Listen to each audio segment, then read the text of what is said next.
Соёлын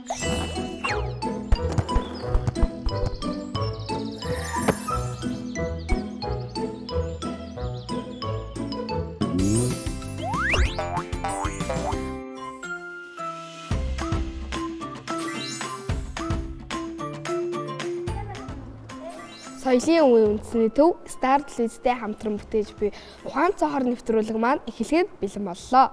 Хүүхэд багчуудаа сонирхолтой сургамжтай үлгэрээр өчгөөс Монгол улсын соёлын төвийн ажилтнаа Никая багш маань хүрэлцэн ирсэн байна. За манай багш. Ийм байдаг шүү дээ тийм үү? За тэгвэл өнөөдрийн Багшаа дахиад өнөөдөр бидэнд ямар үлгэр уншиж өгөх вэ? За өнөөдөр багш нь хүүхдүүдтэй алтан залаат дахиа гэж үлгэр уншиж өгье. Энэ үлгэрийг мэдэх хүүхдүүд ээ? Мэдэн. Алтан залаат дахиаг. Оо ямар мундаг хүүхдүүд вэ. За тэгвэл багш нь хүүхдүүдтэй үлгэрээ уншиж өгье. Эрт урдын цагт ойн цоорхойд алтан залаат дахиа шаазгай муур гурав амьдран суудаг байжээ. Нэг удаа шаазгай муур хоёр ойд мод бэлтгэхэд явах болж гин. Тэд найздаа ийхүү захиж хэлжээ. Чи хамаагүй донгодож болохгүй шүү. Хэрвээ чамайг ганцаараа байгааг мэдэх юм бол үнэг цонхон доорч нэрээ дуудах бах. Тэгвэл толгоогоо битгий суулгаарай гэж захижээ. Муур шаазгай хоёрыг дөнгөж явангууд үнэг цонхон доор нь ирээд алтан залаат дахиаг дуудаж гин. Алтан залаат дахиа хоёр найзхаа захисныг мартаад цонхоор толгоогоо зохиолготол үнэг түүнийг шув татан авч сугандаа хавчуулаад өөрийн амьдардаг гэрлүү хөлийнхээ хурдаар гүйн гарчээ. Алтан залаат дахиа байдаг чадлаараа ам аврахыг гүйн орилон хашгирч явв. Шаазгай муур хоёр түүний орилгыг сонсоод үнэгний хойноос хөөн гүйцэж найзыгаа аварчээ. Хэд хоногийн дараа шаазгай муур хоёр ахин түлээ бэлтгэхээр ой руу явах болж. Алтанхан залаат дахиахан минь юу ч болж байсан цонхоор толгоогоо цохиулгаж болохгүй шүү.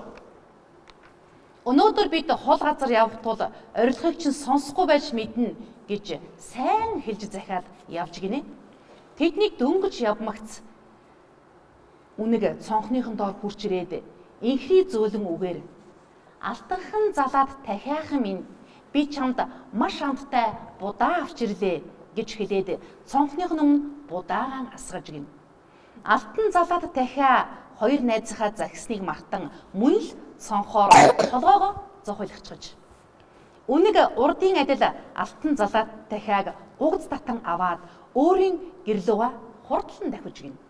Айд сандарсан алтан залаат дахиа байдаг чадлаараа тусламж хүсэн орилж гарлаа. Найзынхаа тусламж хүсэн орилох дууг сонссон шаазгай нисч муур гүйсээр үнгийг гүйтсэн найзыгаа аварч гинэ. Энэ явдлаас хойш хэдэн өдрийн дараа шаазгай муур хоёр 3 дахь удаага түлээ бэлтгэхээр алс холын ойг зорин явах болж найздаа ийхүү захиж хэлж гин.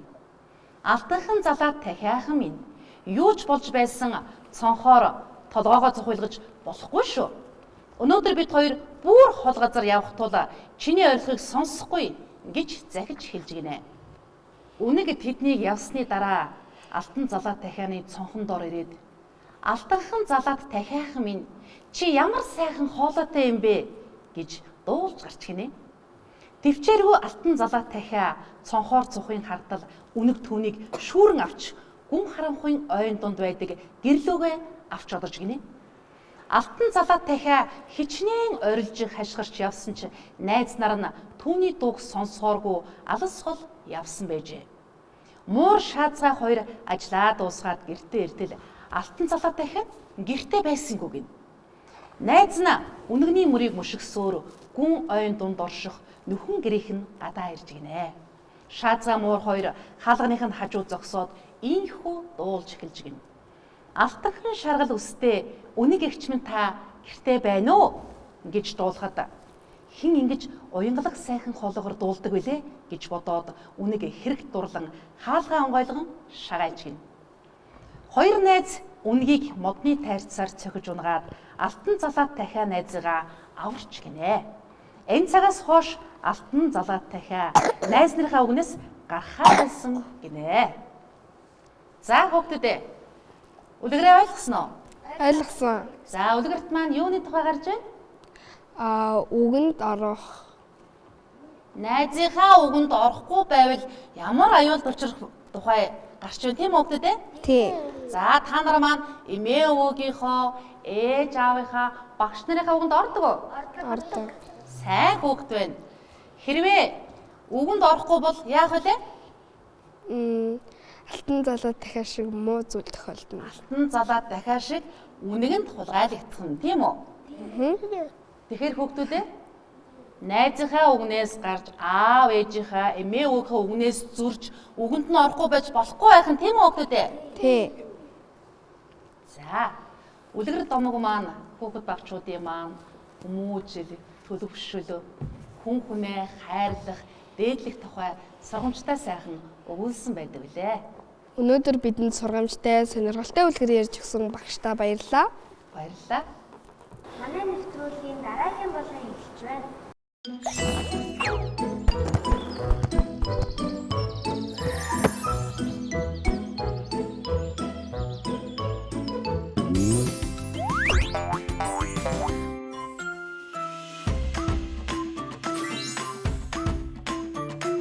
За бүгдэнд нь энэ өдрийн мэндийг хүргэе. За бүгдээрээ сая ямар үлгэр утсан бэ? Өө зүйтэй алтан залаа дахиад утсан. За тэгвэл үлгэр дээр ямар амьтан гарсан юм бол? Дахиад гарсан юм байна. Дахиад яаж дуурд имэтгэв? Яаж дуурдаг гинэ? Оо за. За тэгвэл та нар дахиад харж ирсэн үү? Ямар байдгийг? Өөр. Өнгөнгийн байдэн штэ тийм үү? За тэгвэл өнөөдрийн хичээлээрээ бүгдээрээ за дахиад хий.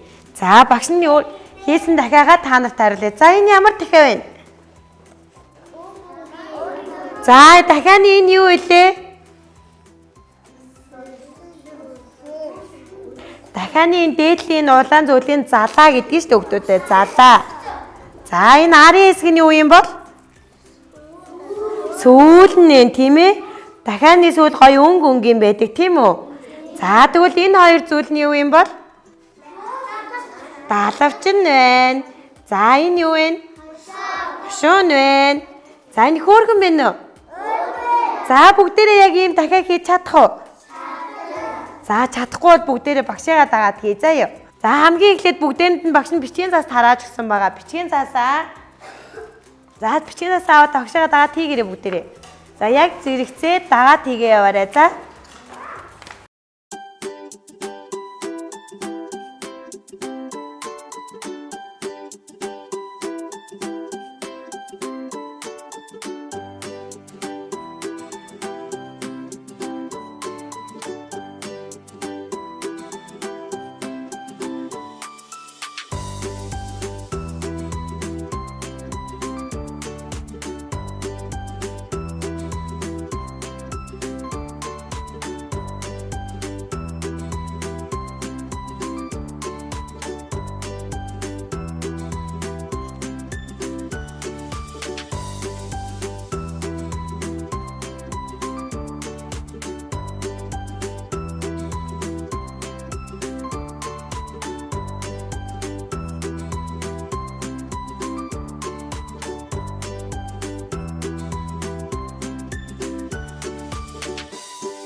хүүхдүүдээ дахиад хийж дууссан уу? За өргөе бүгдээрээ өргөөд багштаа харуулъя. За буяа шиг багштаа хийсэн дахиад харуулаарай. За өнөөдөр бүгдээрээ ямар амтыг хийж сурлаа? Дахиад хийсэн. За дахиад хийхэд та нарт ямар санагдсан? Гоё, сонирхолтой байсан уу? За бүгдээрээ найзуудынхаа дахиад харъя. Хөөргөн болж юу? За өнөөдрийнхөө хичээлд оролцсон хүүхдүүдтэй баярлалаа. За найзуудтай баяр хүргээ алга тасчих бүгдээрээ. За дараагийн нэвтрүүлгээр уулзлаа. Түр баяртай. Ухаан цонхоор нэвтрүүлэгтээ хамт байсан үзэгч багчуудаа баярлалаа. Дараагийн дугаар хүртэл түр баяртай.